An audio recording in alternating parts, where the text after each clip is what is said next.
Hello students, Shrimati Ram कुमारी PG महिला महाविद्यालय की ऑनलाइन क्लासेज में मैं प्रमोद कुमार दामिड़ एक बार फिर से आपका हार्दिक स्वागत करता हूं। कल अपनी क्लास नहीं हो पाई क्योंकि किसी कारणवश से कल अपन थोड़े बिजी थे, उसकी वजह से कल की क्लास नहीं हो पाई थी। कल वाली क्लास अपन आज पूरी कर लेते हैं। तो स्टूडेंट्स, कल अपन ने पढ़ रहे थे, अपना टॉपिक चल रहा था भारत के भौतिक विभाग। भारत के भौतिक विभाग। अभी किस भौतिक विभाग के अंदर है, इसका पहला जो विभाग है उसको बोलते हैं अपने उत्तर पूर्वी पर्वतीय क्षेत्र। ठीक है, उत्तर पूर्वी पर्वतीय प्रदेश या क्षेत्र अपन बोल सकते हैं इसको, या फिर इसका नाम रहना है हिमालय पर्वतीय प्रदेश। हिमालय पर्वतीय प्रदेश। अब अपन स्टूडेंट ने कल अपन ने पढ़ लिया कि हिमालय पर्वत की विशेषता क्या है। इसे हिमालय पर्वत की विशेषता के साथ में अपन ने पढ़ा था हिमालय पर्वत की उत्पत्ति कैसे हुई। तो उत्पत्ति के संबंध में दो सिद्धांत अपन ने कल पढ़े थे। कौन कौन से सिद्धांत पढ़े थे? एक तो कोपर की भूसमिति का सिद्धांत, और दूसरा सिद्धांत कौन सा पढ़ा था? प्लेट विवर्तन की सिद्धांत हेरी हेस के द्वारा दिया गया था। तो ये दो सिद्धांत हम पढ़ चुके हैं। अब अपन आगे बढ़ते हैं उत्तर पूर्वी पर्वतीय प्रदेश को। तो उत्तर पूर्वी जो पर्वतीय प्रदेश है इसको मुख्य रूप से तीन भागों में बांटा गया है। कितने भागों में बांटा गया है? तीन। इसमें आ जाएगा आपका, एक तो आ जाएगा ट्रांस हिमालय,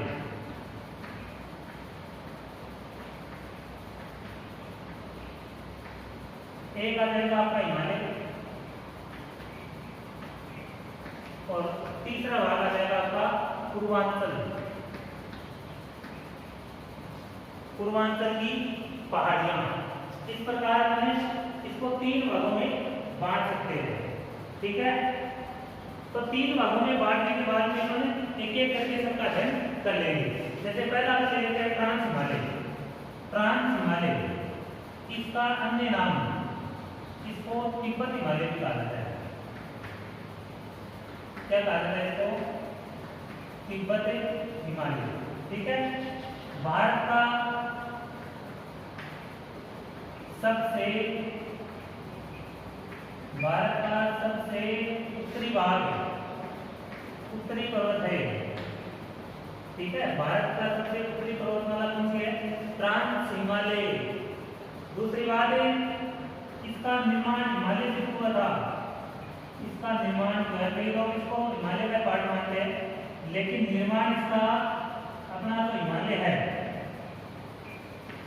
मुख्य जो हिमालय है, इससे पहले ही इसका निर्माण हो चुका था।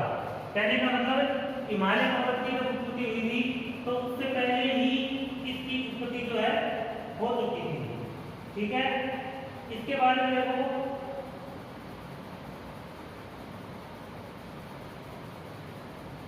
ट्रांस हिमालय जो है इसकी लंबाई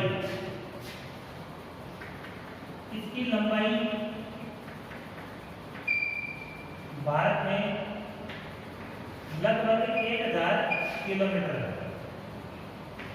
तथा चौड़ाई,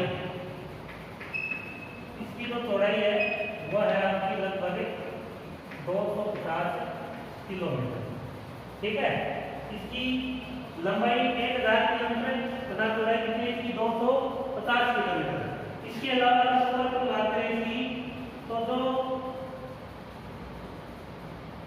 ट्रांस हिमालय है, इसे ट्रांस हिमालय जो है, ट्रांस हिमालय के अंदर जो पर्वत श्रृंखलाएं पाई जाती है, इसमें तीन श्रेणियों मुख्य रूप से पाई जाती है। इसमें आ जाएगी एक तो आपकी काराकोरम,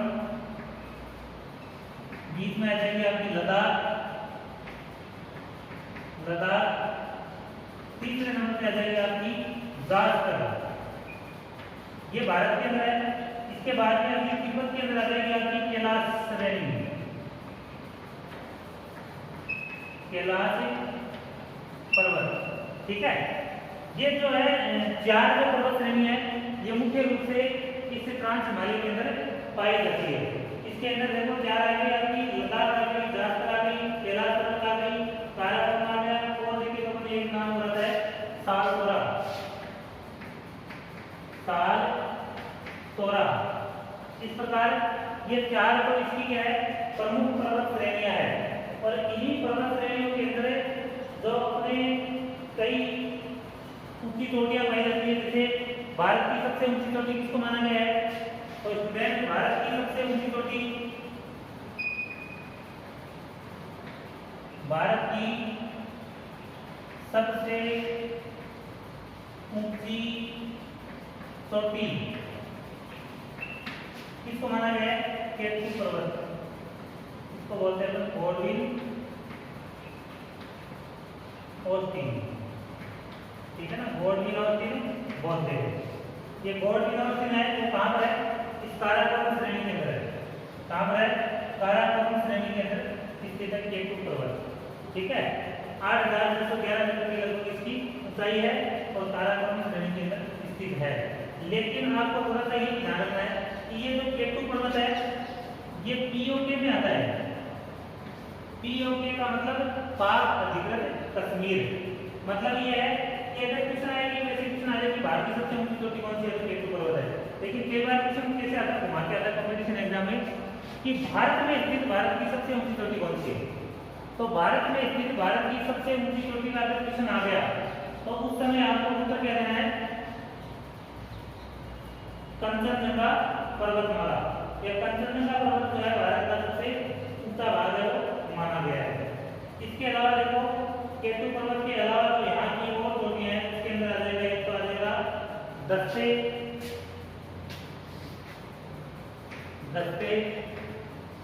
एक आ जाएगा आपका गिलसर, एक नाम आता है राकापोसी पर्वत, राकापोसी पर्वत है। ये राकापोसी पर्वत है लद्दाख में, ठीक है, लद्दाख में। और ये भी है कहां पर? पीओके के अंदर ही, पाकिस्तान की तस्वीर भी है। अब आपको इस राकापोसी पर्वत के बारे में छोटा सा फैक्ट बता दूं मैं। ये जो है विश्व का सबसे तीव्र ढाल वाला पर्वत है, विश्व का सबसे तीव्र ढाल वाला पर्वत कौन सा है? राकापोसी पर्वत। पूछ ले भाई कहां पर है? तो ये जो पर्वत है ये कहां पर आपका लद्दाख के अंदर स्थित है।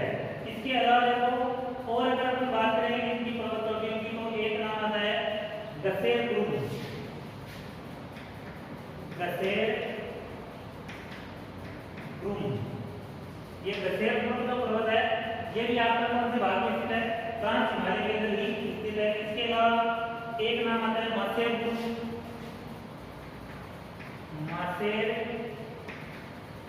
गुरुंग। ये मासेर गुरुंग पर्वत भी नाम है किसी ट्रांस हिमालय के अंदर ही पाया जाता है।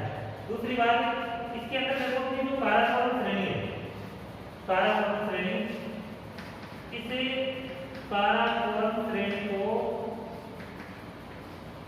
मध्य एशिया की रीढ़ कहा जाता है। मध्य या उच्च एशिया की रीढ़, उच्च एशिया की रीढ़, उच्च एशिया की रीढ़ या मध्य एशिया की रीढ़ किसको कहते हैं? काराकोरम श्रेणी को कहा जाता है। काराकोरम श्रेणी को मध्य एशिया की रीढ़ कहा जाता है। इसके अलावा देखो यहाँ पर और बात करें तो यहाँ पर वनस्पति का अभाव पाया जाता है। वनस्पतियों का अभाव पाया जाता है। क्यों पाया जाता है?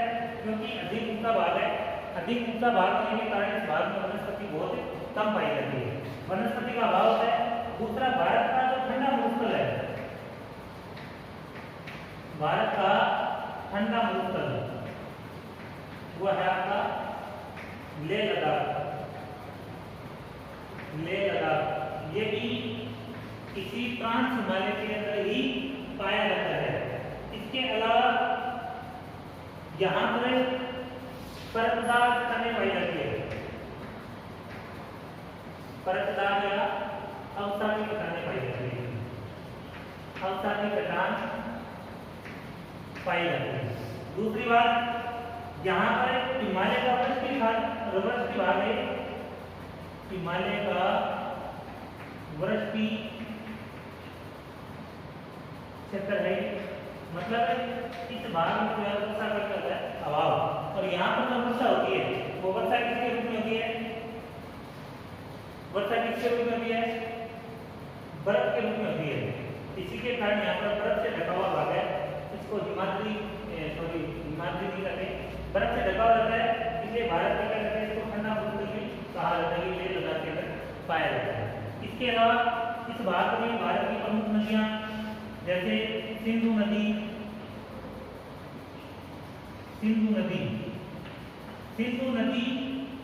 इसे ट्रांस हिमालय की एक प्रमुख नदी है। सिंधु नदी के अलावा यहाँ पर अन्य जो नदियां हैं, अन्य नदियों में ब्रह्मपुत्र आ जाती है, ब्रह्मपुत्र और एक सतलज, ये नदियां यहाँ पर बहती है। और भी बहुत सारी नदियां हैं, परंतु मैं नदी यही है। इसके अलावा देखो यहाँ पर जो सिंधु नदी है, इसकी खासियत है, सिंधु नदी एक गोद बनाती है। सिंधु नदी क्या बनाती है? गोल बनाती है। कितना? गुंजी के निकट बनाती है। गुंजी, जम्मू कश्मीर में जगह का नाम गुंजी, यहाँ पर लगभग 5200 मीटर गहरा गोल बनाती है, जो विश्व का सबसे गहरा नदी गोद माना जाता है। विश्व का सबसे गहरा गोद किसको मानते हैं? गुंजी गोद को। कौन सी नदी बनाती है? सिंधु नदी बनाती है। कितना गहरा है? 5200 मीटर गहरा है। तो इस प्रकार से भारत का उत्तरी पूर्वी प्रदेश है, उसके अंदर ट्रांस हिमालय जो उसकी सारी विशेषताएं मैंने आपके सामने लिख दी है। आप लोग लिखना तो लिख सकते हो, बाकी इसकी पीडीएफ वगैरह भी हम डाल देंगे, जल्दी डालेंगे, लेकिन इसको अगर आप लिखोगे तो आपका जीके जो है वो लगभग आपका कवर हो जाएगा। इसके अलावा देखो यहाँ पर हिमनद पाए जाते हैं, ग्लेशियर को बहुत से और कहते हैं हम, यहाँ ग्लेशियर। तो देखिए ग्लेशियर के अंदर भारत का सबसे बड़ा ग्लेशियर कौन सा है? सियाचिन ग्लेशियर। सियाचिन ग्लेशियर ये भारत का सबसे बड़ा ग्लेशियर है, लगभग 75 वर्ग किलोमीटर क्षेत्र में ये फैला हुआ है। इसके अलावा एक ग्लेशियर जो आ जाएगा आपका बटुरा,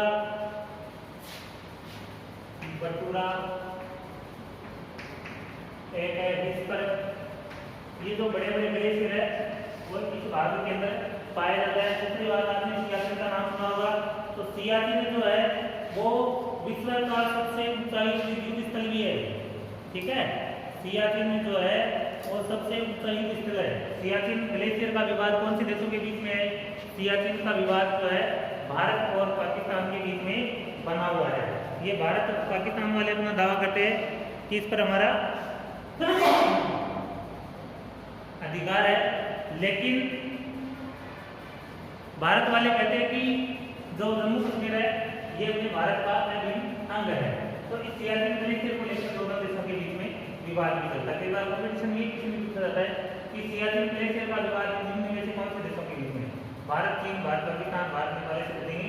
तो भारत और पाकिस्तान के बीच में इस ग्लेशियर को लेकर विवाद हो बना हुआ, ठीक है भाई, समझ में आएगा। फिर अपन देखते हैं जो मुख्य हिमालय है, ट्रांस हिमालय हो गया ना, मुख्य हिमालय को देखते हैं।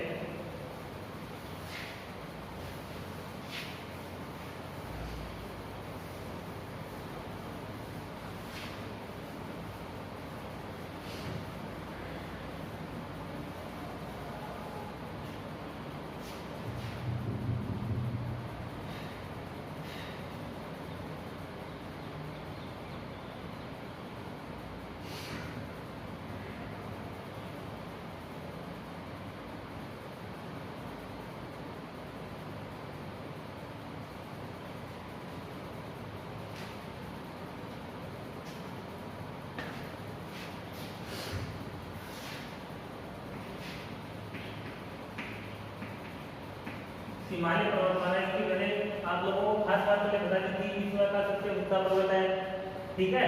दूसरी बात, इसका निर्माण कैसे हुआ, कौन कौन सी इसकी विशेषताएं मैंने सारी आपको बता दी। इसका निर्माण आज से 7 करोड़ वर्ष पूर्व हुआ था, ठीक है ना, 7 करोड़ वर्ष पूर्व हुआ था। कैसे हुआ, इसके दो सिद्धांत हमने पढ़े थे। अब अपन आगे देखते हैं हिमालय पर्वत का वर्गीकरण। तो हिमालय जो है इसको मुख्य रूप से 3 भागों में बांटा गया है। इसमें एक आ जाएगा आपका महान हिमालय,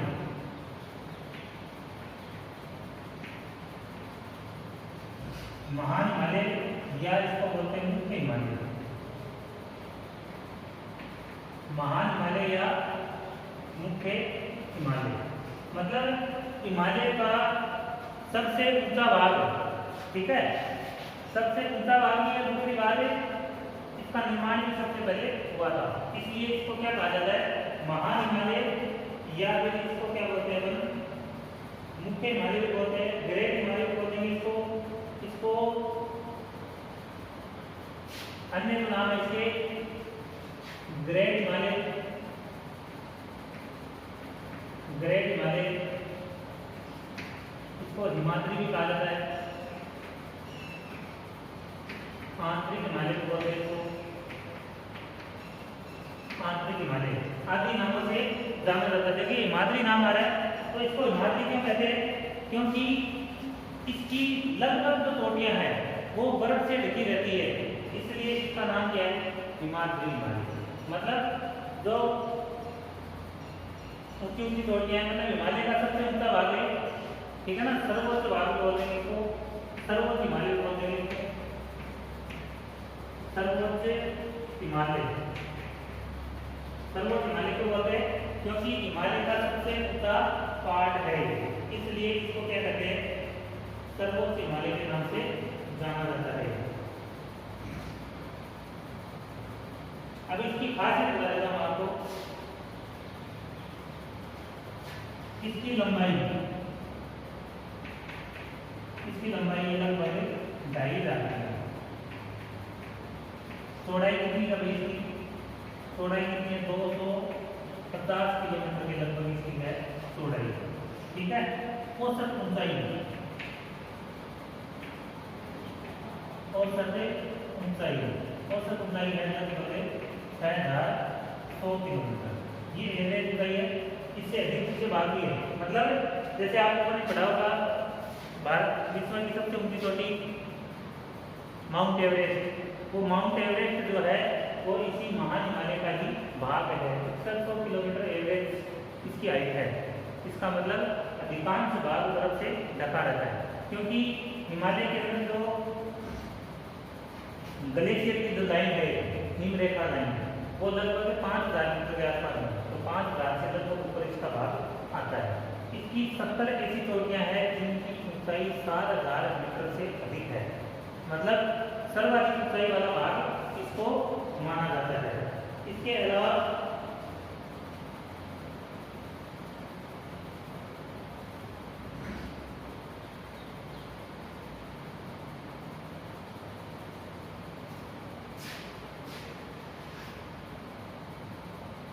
विश्व की सबसे ऊंची चोटी है माउंट एवरेस्ट, ये सबसे ऊंचा भाग है, 8850 मीटर इसकी ऊंचाई है, तो ये भाग जो है इसी के अंदर स्थित है।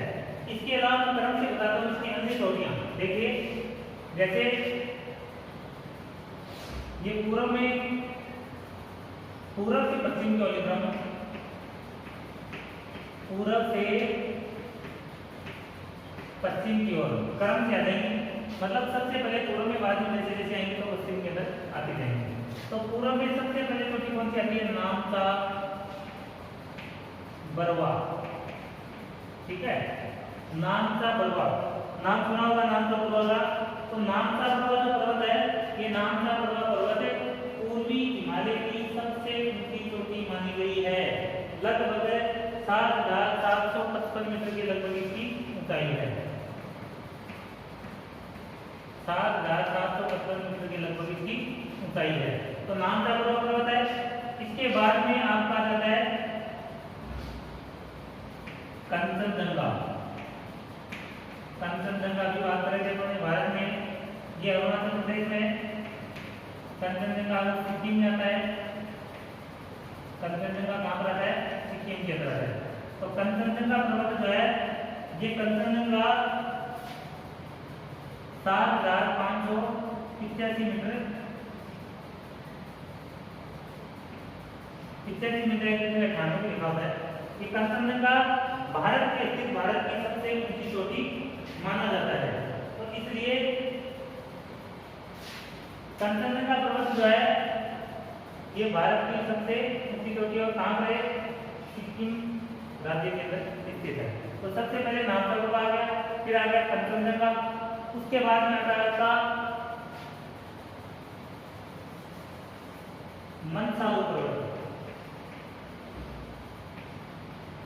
मंसालू पर्वत, फिर आ जाएगा आपका माउंट एवरेस्ट,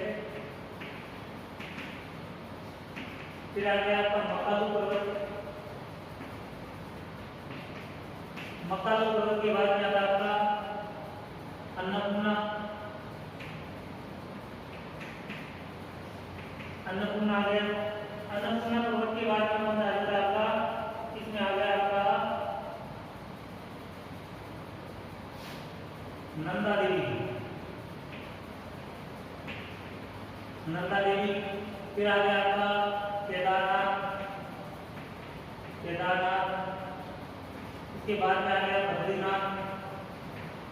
बद्रीनाथ, और बद्रीनाथ के बाद में आ गया आपका धौलागिरी। धौलागिरी। तो ये अन्य पर्वत चोटियां हैं। अन्य पर्वत चोटियां आ गई। इसके अंदर अन्य चोटियों में आपकी जो मैं बता रहा हूँ, जैसे मंसालू पर्वत, माउंट एवरेस्ट, मकालू पर्वत, अन्नपूर्णा, ये सारे के सारे पर्वत कहाँ पर है? नेपाल में है। ये नेपाल में सारे पर्वत, ये चारों पर्वत कहाँ पर आ जाते हैं आपके? ये उत्तराखंड में, उत्तराखंड में आ जाते हैं। तो इस प्रकार इस भारत के अंदर ये प्रमुख पर्वत चोटियां पाई जाती है। इसके अलावा अपन अगर और बात करें इस भाग की, तो इस भाग के अंदर आपके कई धार्मिक स्थल पाए जाते हैं। क्या पाए जाते हैं? धार्मिक स्थल। धार्मिक स्थल, अब धार्मिक स्थलों के अंदर जैसे नाम है, नाम केदारनाथ,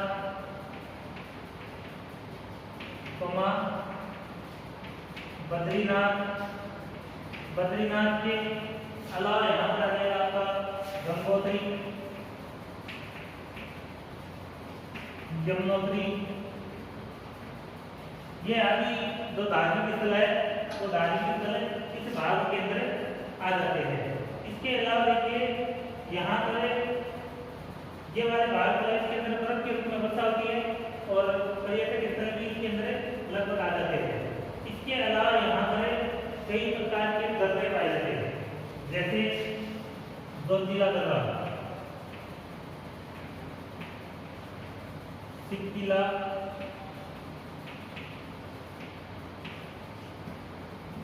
बुर्जिला, सिक्किला, बुर्जिला, बुर्जिला के अलावा लिपू लेक,